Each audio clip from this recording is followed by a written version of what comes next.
Man, ini kata ya, Pak Bandung. Tahu ya?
Dia saking capeknya.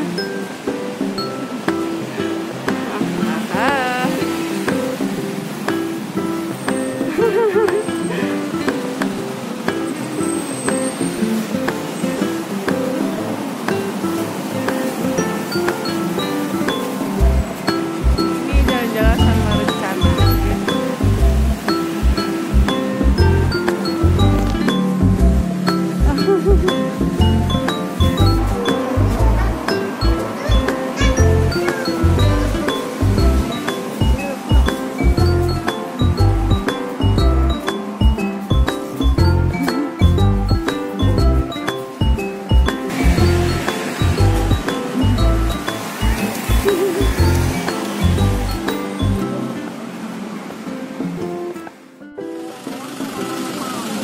Dia mau naik apa?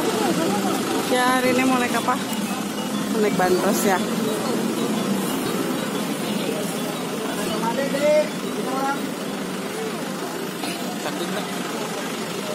Wow, penuh ya.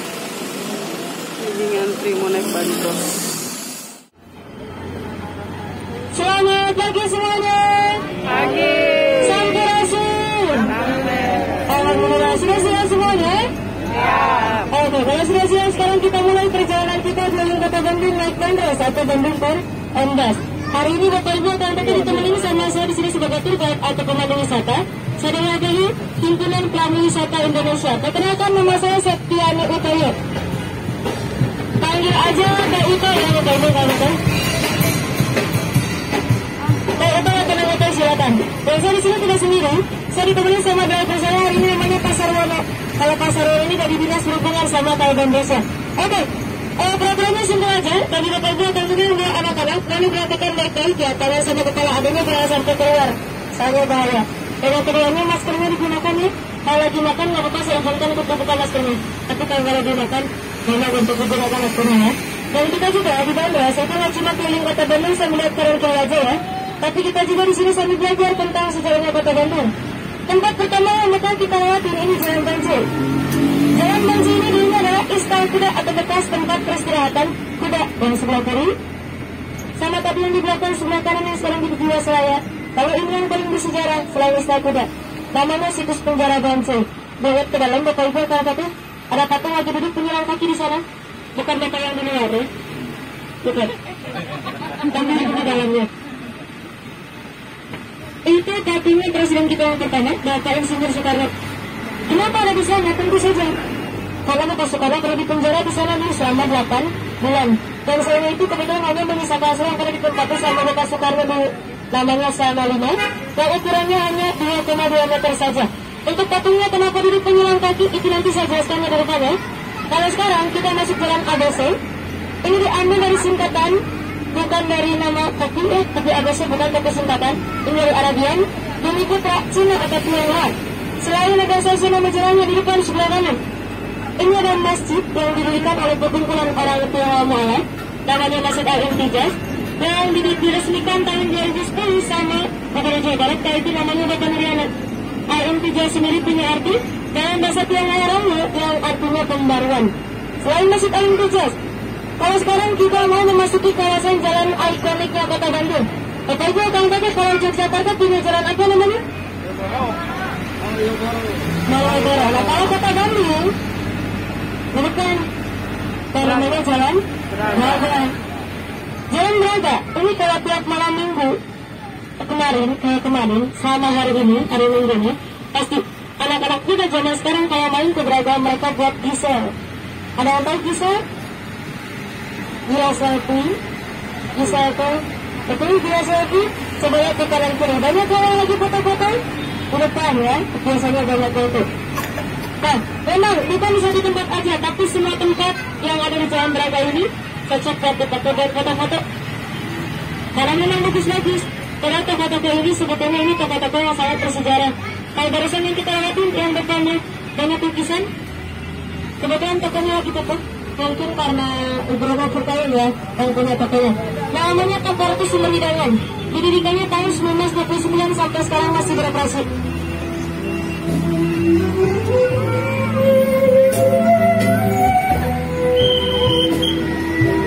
Oke lanjut lagi. Selain Toko Sumber Hidangan yang di depan sebelah kanan, ini ada Gedung Gas Negara. Dan sekarang Gedung Gas Negara ini sudah menjadi restoran ya, namanya Gastronet and Grill. Tapi sebelumnya Gedung Gas Negara ini adalah kantor pemasaran pabrik gas. Kantor pemasaran pabrik gas yang didirikan tahun 1930. Kalau misalnya kita ngomongin restoran di Jalan Braga, tentu saja bukan cuma ada satu yang ini kan, tapi ada banyak.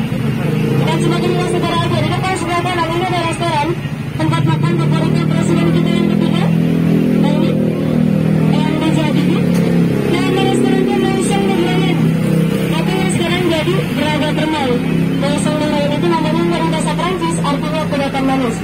Braga Termal itu didirikannya tahun 1923. Dan selain ada toko-toko bersejarahnya, untuk asal-muasal nama Jalan Braganya sendiri diambil dari bahasa Sunda, dari kata ngabaraga atau ngembaraga, yang artinya sedang memperlihatkan dan sedang memamerkan. Uniknya lagi jalan ini nggak pakai aspal, tapi pakai batu alam, yang namanya batu amesi. Fungsinya untuk mengerak air. Batu ini dikirimkan langsung dari Gunung Malayang yang juga digunakan untuk membuat sandi. Namanya batu Muhammad. Nah, nanti ada patungnya di depan. Kita bisa lihat. Nah, untuk jembatan yang di atas itu rel kereta api, namanya Jalan Piade, yang diambil dari istilah bahasa Belanda piadik, artinya jalan di atas kanal atau sungai buatan. Dan Jalan Piade juga ini terkenal ya, karena bekas tempat syutingnya Preman Pensiun, tempat berkumpulnya para copet, sesaat, betul? Dan suka nonton dikasih tahu ya. Nah itu patungnya Bapak Muhammad Toha. Lalu kalau yang sudah salah kereta api, itu maskapai PT KAI yang namanya kereta Sigondar. Tapi kalau anak-anak bukan Sigondar ya, Thomas biasanya. Balas ya. Kita lanjut lagi. Selain ada patungnya Bapak Muhammad Toha sama maskapai PT KAI sebelah kiri, ini gedung Indonesia Menggugat. Patungnya dikasih karena di penjara Banci tadi sudah merek penyelang kaki, itu karena beliau sedang menuliskan pledoi atau pembelaan. Nah isi pembelaannya dibacakan di gedung yang kita lakukan barusan, Indonesia Menggugat, yang menjadi pengadilan pertama di Kota Bandung. Setelah pledoinya dibacakan, lalu Bapak Soekarno dipenjara di Banci selama 8 bulan. Dan nama gedungnya sendiri itu diambil dari nama pembelaan yang ditulis Bapak Soekarno di penjara Banci. Dan kalau untuk dalam bahasa Belanda, penjara mana? Gedung Indonesia Menggugat itu disebut sebagai Landrat ya, yang artinya pengadilan. Kita lihat gedung Indonesia Menggugatnya, sebelah kanan ada Balkot atau Balai Kota. Bapak Ibu kawan-kawan yang orang Bandungnya, pasti dulu sering main di sini ya, sebelum pandemi. Dan tahu juga dan ada bandara di dalam. Memang. Bandara itu memang ada di dalam dulu. Tapi kalau sekarang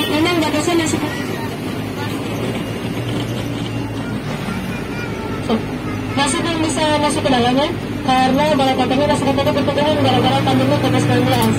Karena dulu memang balai kota ini jadi salah satu tempat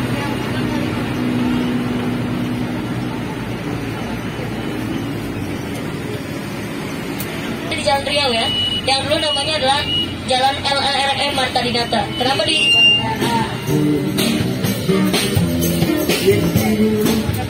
diganti jadi Jalan Riau? Karena dulu di sana ada rumah sakit jiwa yang namanya Riau 11. Nah itu. Nah kalau sekarang kita sudah masuk ke kawasan Jalan Dago atau Jalan Insinyur Haji Juanda. Di depan sebelah kanan ada gedung yang sekarang jadi gedung Bank BTPN. Nah ini belakangnya patung gedung Bank BTPN. Ini dulunya villa kepunyaannya orang Belanda yang namanya Villa Tiga Warna. Tiga warnanya ini diambil dari warna bendera negara Belanda, atau yang dalam bahasa Belanda gedung tiga warna itu disebut sebagai de drie kleur. D-nya itu tiga dan kleurnya itu warna. Mereka orang Belanda dulu dengan bangganya mengibarkan bendera mereka di atas gedung tiga warna tadi. Lalu setelah penjajah Jepang datang ke sini, gedung tiga warna itu diambil alih sama mereka dan dijadikan sebagai kantor radio domainnya orang Jepang, yang juga di sana menjadi tempat penyiaran teks proklamasi pertama kali sekota Bandung tanggal 18 Agustus 1945. Kalau untuk se-Indonesianya kan itu di Jakarta. Nah kalau untuk sekota Bandungnya tadi di gedung yang kita lewatin yang namanya gedung tiga warna atau kantor radio domainnya orang Jepang. Selain gedung tiga warna, di depan sebelah kiri belakang saya ada salah satu taman tematik di kota Bandung, namanya Taman Radio. Taman radio ini dulu dibangun untuk didedikasikan kepada Bapak Boska selaku juragan Teh Malabar yang ada di Pangalengan. Nah, dulu juga pernah dikasih nama Taman Fleksi. Dan 2017 namanya diganti lagi sama Bapak Ridwan Kamil jadi Taman Radio. Kalau misalnya kita ngomongin taman-taman di kota Bandung itu memang totalnya sekarang banyak ya. Kalau dihitung-hitung kurang lebih ada 30-an taman-taman di kota Bandung itu. Salah satunya tadi yang pertama sudah kita lewatin yang namanya Taman Radio. Dan kalau lurus ke jembatan Pasopati juga di sana ada taman lagi yang namanya Taman Pasopati. Tapi kalau orang-orang Bandung manggilnya bukan Taman Pasopati lagi ya, tapi Taman Jomblo. Ya, betul Taman Jomblo. Nah, ada asal-usulnya juga. Kenapa sampai disebut Taman Jomblo? Itu gara-gara kursinya satu-satu. Nah itu yang menyebabkan kenapa Taman Pasopati yang di bawah jembatan itu disebut Taman Jomblo. Tapi untung kita nggak lewat sana ya. Bapak Ibu kan teteh nggak jomblo kan? Jangan ngaku-ngaku jomblo sama saya. Pemali kalau di Bandung oke? Jadi saya lewat sini aja. Kan nggak jomblo ya. Kalau jomblo lewat sana aja. Bukannya saya lewat sini. Nah, nanti ada beberapa taman lagi yang bakal kita lewatin. Tapi sebelum ke taman-tamannya, kalau untuk asal-muasal nama Jalan Dagonya, tadi itu Dago diambil dari bahasa Sunda juga. Sama seperti Jalan Braga. Kalau Dago itu diambil dari kata ngadagoan atau padago-dago yang bahasa Indonesianya menunggu. Tapi sudah lama juga Jalan Dago itu diganti namanya menjadi Jalan Insinyur Haji Juanda. Cuman kalau orang Bandung meskipun namanya diganti sebagus apapun tetap manggilnya jalan. Betul Dago? Tuh ya, kenapa? Itu karena salah satu sifatnya kita sebagai orang Bandung, orang Sunda, kita ini rata-rata gak mau susah, gak mau ribet. Contohnya, jangankan nama jalan, nama makanan pun orang Sunda kan kebanyakan disingkat-singkat, betul nggak? Apa aja? Cimol. Cimol, cilok, cireng. Yang lagi Bapak Ibu naikin? Bandros, singkatan dari di Banjur Ngajarojos. Itu makanannya. Kalau yang mobilnya ini, yang busnya ini Bandung on the bus ya. Nah, kalau bukti nyatanya selain makanan dan nama jalan, gedung sate sebelah kanan. Nah ini, gedung sate juga ini jadi bukti bahwa orang kota Bandung itu rata-rata gak mau susah, gak mau ribet. Karena gedung sate tadinya kan namanya pakai bahasa Belanda. Cuman karena terlalu susah, agak panjang juga namanya, diganti sama kita. Jadi gedung sate, karena ada ciri khas tusukan sate di atas atapnya. Sebelum saya kasih tahu nama aslinya gedung sate, sekarang kita hitung dulu sama-sama. Satenya yang di atas jumlahnya ada berapa? Nah itu. Ada berapa? Betul sekali, ada 6. Yang jawab 6 saya kasih hadiah ya. Spesial hadiahnya. Mana yang jawab 6? Spesial apa hadiahnya? Turun duluan kan? Ya bercanda, mohon maaf. Betul, tapi jawabannya ada 6. Dan angka 6 itu lambang dari modal awal pembuatan gedung sate sebesar 6 juta gulden. Kalau dirupiahkan kurang lebih sekitar 44,5 rupiah cuma dulu. Dan kalau untuk nama aslinya gedung sate dari bahasa Belanda lumayan agak susah. Mau ngikutin saya silakan, tapi nggak mau ngikutin saya juga nggak apa-apa. Nama aslinya gedung sate Driven. Ya, nah ini alasannya kenapa diganti dari kabar nama Driven, nama panggilannya jadi Hebe, dan sekarang jadi gedung sate. Mungkin dulu makanan yang pertama kali terkenal sate ya, bukan cilok. Jadi gedung sate bukan gedung cilok ya. Oke, kita lanjut lagi. Selain ada gedung sate yang sebelah kanan, ini ada taman masa depan saya. Betul masa depan saya? Taman lansia. Tapi kalau kata saya tamannya aneh. Nama doang lansia, tapi yang main di dalam bukan lansia ya. Bahkan dinosaurus pun ada. Nah ini sampelnya taman lansia. Yang jadi primadonanya anak-anak kenapa banyak main di taman lansia. Tadinya si Dino itu di sini. Cuman dia kabur karena haredan terus di dalam. Dia nyari udara segar dan lapar kayaknya. Jadi kabur ke taman lansia ya, dinosaurusnya. Nah ngomong-ngomong soal musim geologi, ada yang sudah pernah masuk ke musim geologi? Sudah? Sudah. Ada yang belum, ada yang sudah ya? Kalau yang sudah saya tebak sebelum pandemi ya? Iya. Betul. Nah kalau misalnya Bapak Ibu akan mau ke musim geologi lagi, sekarang sudah dibuka lagi untuk umum. Tinggal ke sana aja. Gak perlu kayak waktu awal pembukaan, saya mau masuk ke sana harus reservasi dulu. Dari sebelumnya, karena dulu itu musim geologi cuma menerima 300 pengunjung. Tapi kalau sekarang udah gak kayak gitu lagi. Sekarang Bapak Ibu akan tetap bisa langsung masuk ke sana tanpa reservasi. Dan museum geologi juga itu jadi salah satu museum terbesar se-Asia Tenggara yang didirikan tahun 1928. Sebelumnya adalah laboratorium yang khusus untuk peneliti batuan mineral dan pasir. Lalu sebelah sananya ada Masjid Pusdai. Itu masjid kedua terbesar di Kota Bandung setelah Masjid Raya ya, yang ada di alun-alun. Nah ini juga saya punya rekomendasi kuliner nih Bapak Ibu kan teteh. Makanan Sunda. Alas daun. Alas daun. Selain ada alas daun juga tadi di sebelum gedung sate ada nasi bancakan ya, sama-sama enak. Dan kalau di alas daun kita spesial makannya pakai apa? Pakai daun. Pakai daun? Pakai tangan. Betul Pak, setahu saya makan di mana-mana pakai tangan sama mulut. Alasnya baru pakai daun. Akang, baik. Bukan. Bukan daun jadi ya tuh kan. Kurang bungkus ya Kang ya. Nah, yang betul alasnya pakai daun, baru makannya pakai tangan sama pakai mulut. Kalau di nasi bancakan kita makannya alasnya bukan pakai daun tapi pakai piring kaleng atau seng ya kata orang Sunda mah. Itu uniknya. Dan selain ada alas daun, nanti kita lanjutin kulinernya di depannya. Sekarang kita ke pasar yang sebelah kiri dulu. Ini pasar lawak yang namanya Pasar Sogo, singkatan dari Shopping Bari Cingoko, alias shopping sambil jongkok ya. Tentu saja kalau yang namanya pasar lawak tempat dijual barang-barang bekas ya, tapi yang masih layak pakai. Dan selain ada Pasar Sogo yang sebelah kanan, ini tempat paling populer di sini. Bekas tempat syutingnya film Pacar Saya. Dilan, ini tempat syutingnya Dilan. Ada yang sudah pernah nonton? Betul ini sekolahnya Dilan? Coba lihat ke dalam ada nggak Adilannya?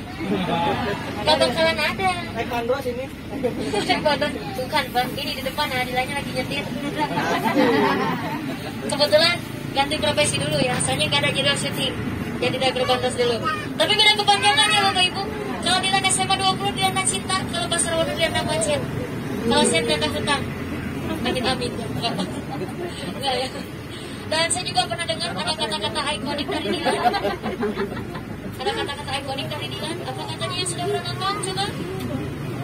Kata-kata mutiara dari Dilan. Apa? Jangan rindu. Berat. Rindu itu berat. Bohong. Kata saya mah yang berat bukan rindu, tapi cicilan. Betul? Cicilan yang berat bukan rindu. Saya pribadi sih. Oke, kita lanjut lagi. Nah, untuk SMA Negeri 20 Bandung ya, sebelum terkenal karena bekas tempat syutingnya film Dilan. Dulunya adalah SPG 2 atau Sekolah Pendidikan Guru 2. Dan karena film Dilan dulu sangat populer ya.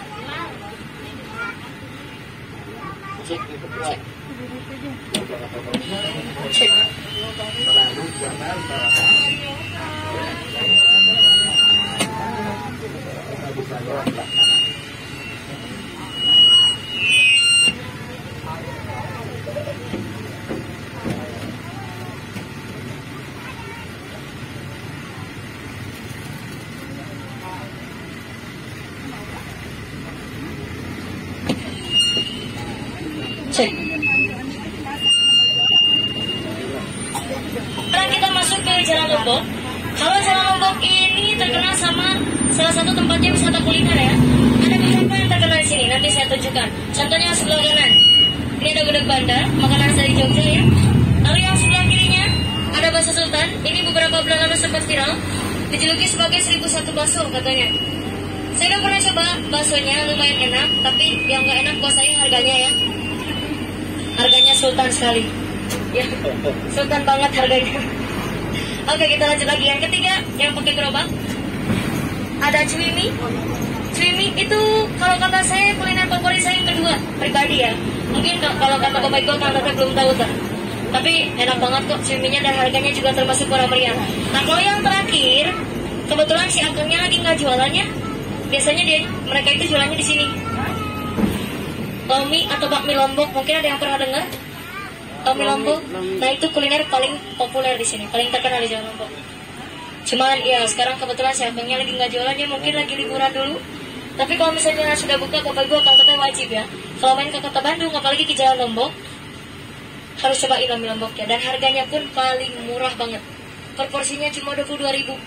Kalau cimi tadi kan 25.000, bakso Sultan apalagi 70.000. Bakso Sultan itu harganya. Nah mending cimi, bakmi Lombok. Kalau bakmi Lombok itu harganya cuma 22.000 dan saya jamin gak akan nyesel kalau cobain bakmi Lombok.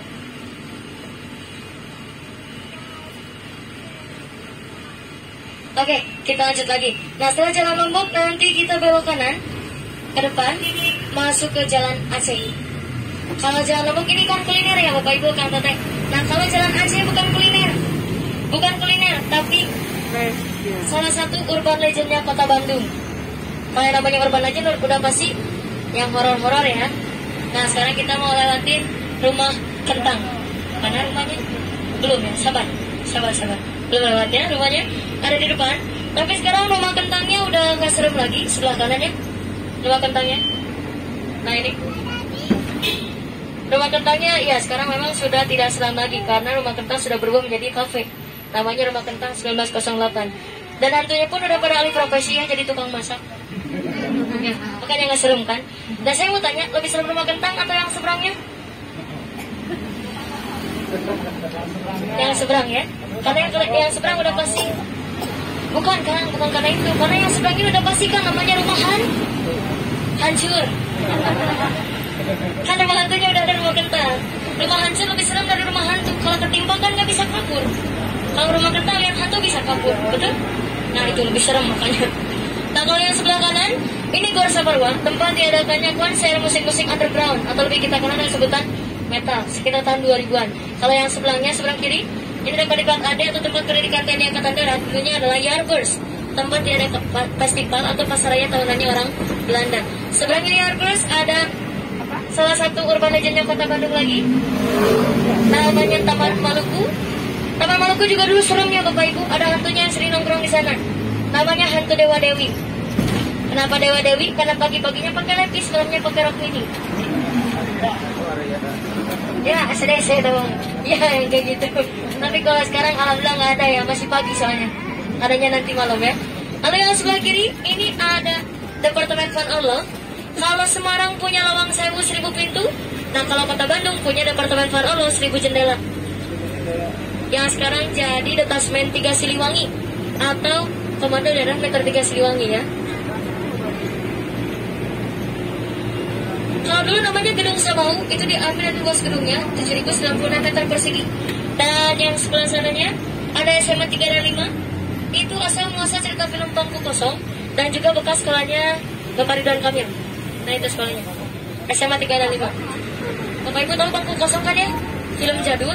Nah asal muasal ceritanya itu dari sana. Nama hantunya Noni Nancy. Lalu kalau yang sebelah kanan ini satu-satunya taman berbayar di Kota Bandung yang namanya Taman Lalu Lintas. Pesawatnya itu asli, disumbangkan langsung dari TNI Lanut Sulaiman, namanya F-Tiger 15. Untuk mesinnya sudah dihilangkan ya. Ya iyalah, kalau mesinnya masih ada bahaya, makanya dihilangkan. Dan selain ada Taman Lalu Lintas, ini ada patungnya Jenderal Hana Sution, ayah dari Ade Irma Suryadi, yang juga menjadi nama lain dari Taman Lalu Lintas. Kita lewat Taman Lalu Lintas ya. Kalau tadi SMA-nya Bapak Ridwan Kamil, sekarang kita ke SMP-nya. Sebelah kiri bangunannya warna hijau. Bapak Ibu nanti kalau lihat ke atas bangunannya ada tulisan ANO di sana. Ada ya? ANO itu dari bahasa Latin yang artinya didirikan atau dibangun tahun 1913. Nah, ini tahun didirikannya di sini. 1913. Yang menggunakan dua jenis bangunannya itu semi Belanda dan semi Melayu atau Betawi. Kebetulan juga SMP Negeri 2 Bandung itu salah satu cagar budaya yang ada di Kota Bandung, sama seperti gedung yang di depan sebelah kanan. Namanya Kantor Pusat Balai Keselamatan. Itu juga salah satu cagar budaya yang ada di Kota Bandung. Kalau untuk sebelum ke kantor pusatnya, untuk yang sebelahnya SMP 2, ini SMP 5. Kalau SMP 5 ini didirikannya tahun 1920. 1920, dan di sini juga ada beberapa artis yang pernah bersekolah di sini. Kayak sebelum ke artis deh, almarhum presiden kita yang ketiga, yang B.J. Habibie, Ariel Noah, Raffi Ahmad, Sam Bimbo, Teteh Raisa, juga alumni dari SMP 5. Oke, kita maju ke kantor pusat balai keselamatannya. Kantor pusat balai keselamatan, ketika penjajahan Jepang, ini dulunya adalah panti asuhan, tapi hanya diperuntukkan untuk kaum perempuan dan anak-anak saja. Kalau untuk kaum laki-lakinya, sayangnya tidak di sini ya. Dan selain kantor pusat, ini sekarang kita lagi lewatin jalan apa? Mana pelangnya? Mana pelangnya? Gak usah nyari-nyari pelang. Sekarang kita mau lewatin jalan rel kereta api. Betul? Rel kereta api yang ada di Jalan Sumatera. Rel kereta api tadi itu adalah pembatas untuk Bandung Utara dan Bandung Selatan. Bandung Utaranya ditempati sama orang-orang Belanda, daerah Ciamplas dan Cipaganti. Kalau Bandung Selatannya baru ditempati sama kita sebagai orang pribumi, orang Tionghoa dan orang Arab. Makanya kalau kita ke Bandung Selatan, tadi kita menemukan yang namanya Jalan ABC, yang Arabian Bumi Putra Cina atau Tionghoa. Kalau misalnya Bapak itu akan ke daerah Pasar Baru, nama-nama jalan yang di sana ada yang digunakan dalam bahasa Arab. Lalu kalau misalnya ke daerah Kosambi, lokal yang ada di sana itu kebanyakan punyanya orang-orang Tionghoa. Dan kita lewat aja rel kereta apinya. Yang di depan sebelah kanan, ini ada patungnya legenda Persib Bandung. Siapa bapak-bapak? Ayo, siapa? Bapak aja? Sudah aja. Legendanya Persib Bandung, bukan atlet kan? Apalagi berjalan, bukan. Bukan. Tapi yang betul Bapak aja, sederajat. Legenda dari Persib Bandung yang patungnya itu didesain sama seniman dari Bali, namanya Inyo Manuarta. Kalau untuk yang sebelah kanan ini yang sekarang jadi Seleba Sport, dulunya adalah toko mebel kepunyaannya Bapak Tamlong. Bapak Tamlong namanya diabadikan lewat nama jalan ini yang sekarang jadi Jalan Tamlong. Nah ini. Apa jasanya Bapak Tamlong sampai-sampai namanya diabadikan lewat nama jalan? Jasanya, ketika diselenggarakannya konferensi Asia Afrika, Bapak Tamlong itu menyumbangkan sebagian kursi atau mebel yang ada di tokonya ke Gedung Merdeka ketika diadakannya KADU tahun 1955. Untuk menghargai jasa-jasanya Bapak Tamlong, namanya diabadikan lewat nama jalan ini menjadi Jalan Tamlong. Dan selain asal-usul nama jalannya, sebelah kanan ini ada salah satu hotel tertua di Kota Bandung yang namanya Hotel Prama Grand Preanger. Hotel Prama Grand Preanger ini juga jadi tempat penginapnya Charlie Chaplin, aktor komedi dari Inggris. Ada yang tahu Charlie Chaplin? Kasih tahu ya. Yang pakai topi bawa tongkat, kok bisa sedikit gak bisa ngomong itu. Nah dia tahun 1939 pernah menginap di sini. Sebelumnya ini adalah toko kecil-kecilan, tapi sayangnya tokonya bangkrut. Lalu sama orang Belanda tahun 1920-an diubah jadi hotel. Dan dulu namanya bukan Hotel Preanger tapi Hotel Tien. 1929 sampai sekarang namanya diganti jadi Hotel Prama Grand Preanger. Selain Hotel Preanger, di depan sebelah kanan ada monumen titik 0 km Kota Bandung. Awal dari Kota Bandung didirikan tanggal 25 September 1810 di sini. Sama patung yang rambutnya gondrong itu. Namanya Bapak Herman Lemdendas, selaku Gubernur Bandung waktu masa jabatannya dulu. Dan dia juga orang yang mempertahankan Jalan Anyar Sarangkanarukan yang panjangnya 1000 km. Kalau yang sebelahnya yang pakai belangkon itu Bapak Wiranata Kusmanua, Bupati Bandung ke-6, yang memindahkan ibu kota Bandung dari Karapen atau Demak ke tepian Sungai Cikapundung atau ke daerah kotanya di sini. Kita lanjut lagi. Selain ada Hotel Preanger dan monumen titik 0, kalau yang sebelah kiri ini baru hotel pertama dan tertua di Kota Bandung yang namanya Hotel Sapelongan, milik keluarga Adolf dan Maria Homan dari Jerman, yang terkenal karena sajian Ristafel atau buburnya yang enak. Hotel Sapelongan juga jadi tempat menginapnya ke-29 negara yang menghadiri konferensi Asia Afrika di Gedung Merdeka depan sana.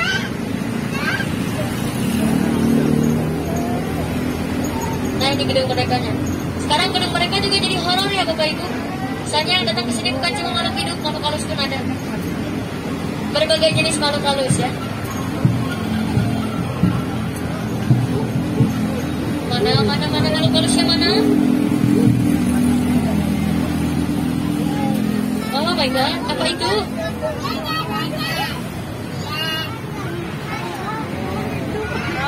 Wow.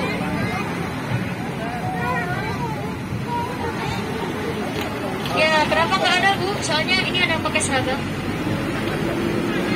Soalnya ini ya, hantu di sini tuh unik. Mereka nggak takut sama ayat kursi, tapi mereka lebih takut sama dua hal, yaitu satpol pp dan hujan. Kalau hujan takut backupnya luntur, kalau satpol pp takut dikusir kayak barusan. Makanya nggak ada, karena ada mereka tadi. Dan kalau misalnya Bapak Ibu akan tetap mau foto-foto sama hantu di sana, boleh foto-foto sepuasnya bayar, seikhlasnya. Tapi kalau dibandros karena kita nggak bisa turun sembarangan ya, jadi kita cuma lewat aja. Dan mereka juga punya komunitas sendiri. Komunitasnya itu namanya diambil dari pelesetan film Conjuring, yaitu Conjuring, singkatan dari komunitas jurik atau hantu. Gayanya hantu aja punya komunitas. Saya ajak kalah.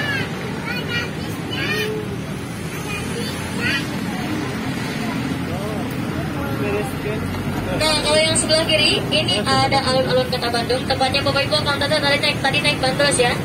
Oke, sebelum turun Bapak Ibu saya mau tanya dulu. Sebelum naik bandros di alun-alun, apakah pernah naik di tempat lain atau ini yang pertama kali? Pertama. Semuanya? Ya. Berarti saya tebak bukan dari Kota Bandung? Bukan. Oh, nggak apa-apa. Saya maklumin kalau bukan dari luar Kota Bandung. Tapi kalau yang orang Bandung yang baru naik bandros pertama kali, saya selalu bilang Hachida alias Kabina-bina ya. Masa mau kalah sama orang luar Kota Bandung yang udah pernah naik bandros? Betul nggak Bapak Ibu? Apa saya maklumin? Karena mungkin dari rumah, jarak rumah ke sini lumayan agak jauh ya. Kalau boleh tahu dari mana aja ini? Garut. Cianjur. Garut. Jakarta. Kira saya dari tadi. Iya, dari tadi nunggu. Nanti rata-rata dari luar Kota Bandung ya. Kalau Bapak Ibu yang di depan dari mana boleh tahu? Dari Garut. Masya Allah, jauh-jauh semua nih kan? Luar negeri ya rata-rata. Oke, nggak apa-apa. Semoga ini jadi pengalaman naik bandros pertama kali yang menyenangkan dan bikin ketagihan ya. Kita sudah mau sampai. Kalau begitu ini jadi pembahasan terakhir saya di bandros. Sebelum turun Bapak Ibu akan tetap mohon dicek dulu barang-barangnya ya. Jangan sampai ada yang ketinggalan, apalagi yang dari luar Kota Bandung nih. Dicek betul-betul barangnya, jangan sampai ada yang ketinggalan. Dan saya juga mau minta maaf, barangkali penjelasan setirah saya masih ada yang kurang, atau tutur bahasa saya yang kurang enak dengar, saya mohon maaf. Dan saya juga mau mengingatkan, jangan sekali-kali bilang bosan naik bandros ya, karena ada pepatahnya, main ke Bandung belum after rasanya kalau belum naik bandros. Karena beda tour guide, beda suasana, beda rasa, beda driver juga beda suasana, beda rasa, beda warna pun beda suasana, beda rasa ya. Asal jangan ada rasa yang tertinggal di antara kita. Oke, kalau begitu terima kasih sudah naik bandros. Saya tunggu lagi kedatangannya di Kota Bandung maupun di bandros. Sekian dari saya, buat syukur menyesuaikan. Hatur terima kasih. Bila taufiq wal hidayah, wassalamualaikum warahmatullahi wabarakatuh.